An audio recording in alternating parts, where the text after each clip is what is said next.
श्री स्वामी समर्थ सर्वांना.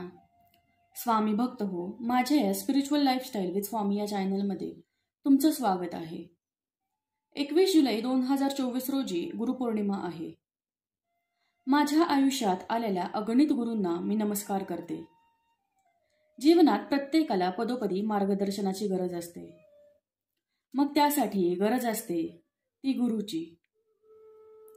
गुरुपौर्णिमा म्हणजे तप, व्रत आणि कृतज्ञता व्यक्त करण्याचा दिवस. गुरुपौर्णिमेचा जो सप्ताह आहे 15 जुलै ते 21 जुलै या दरम्यान आपल्याला आपले गुरु स्वामींची सेवा करायची आहे.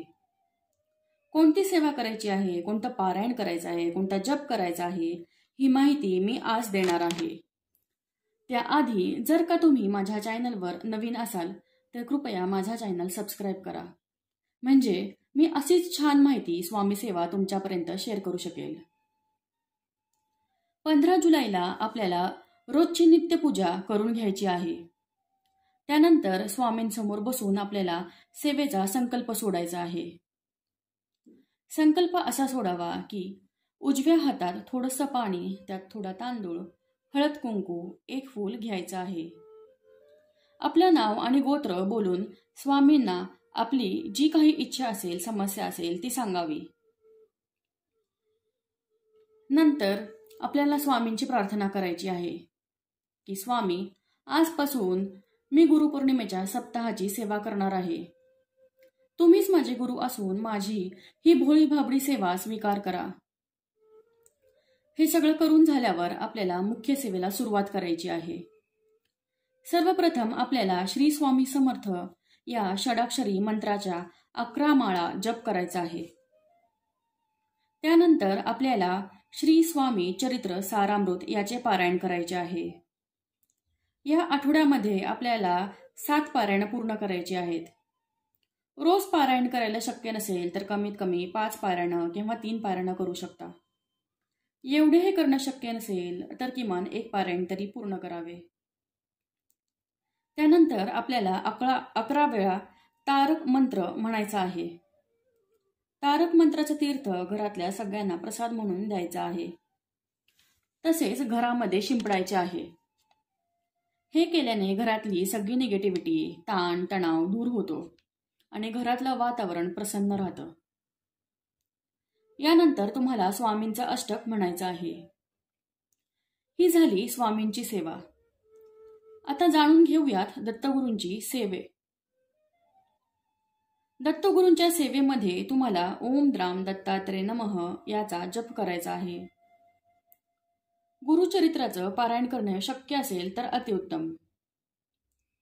पण ह्या पारायणाचे खूप नियम व अटी असतात. त्यामुळे सर्वांना हे पारायण करणं शक्य होत नाही.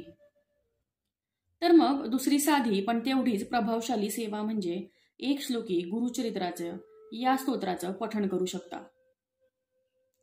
या श्लोकाच्या पठणाने किंवा श्रवणाने सर्व जन्मोजन्मीचे ऋण दूर होतात. जसे की मातृदोष, पितृदोष, हत्या, शाप, तळतळाट असे अनेक ऋणांचे निवारण होतात. दुसरी सेवा म्हणजे दत्तबावनी स्तोत्र याचे पठण करायचे आहे. त्यानंतर गुरुचरित्रातील 14 व 18वा अध्याय रोज वाचायचा आहे.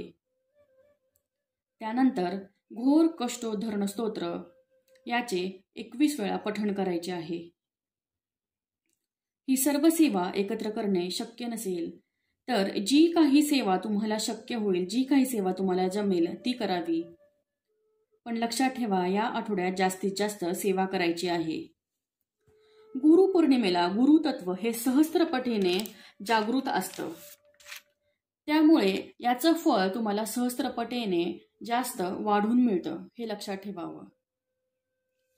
सेवा करताना एक नियम कटाक्षाने पाळावा, तो म्हणजे मांसाहार करायचा नाही, तसेच ब्रह्मचार्याचं पालन करायचं आहे. तर स्वामी भक्त हो, यातील कुठलीही सेवा करा, पण मनापासून करा. डोक्यावर ताण घेऊन कुठलीही सेवा करू नका. स्वामी फक्त तुमची भक्ती बघतात. किती वेळ सेवा करताय हे नाही बघत, कशी सेवा करताय हे नाही बघत. म्हणून पूर्ण समर्पण करून सेवा करा. स्वामींवर विश्वास ठेवा, ते नक्कीच तुमच्या हाकेला धावून येतील. आजसाठी एवढेच.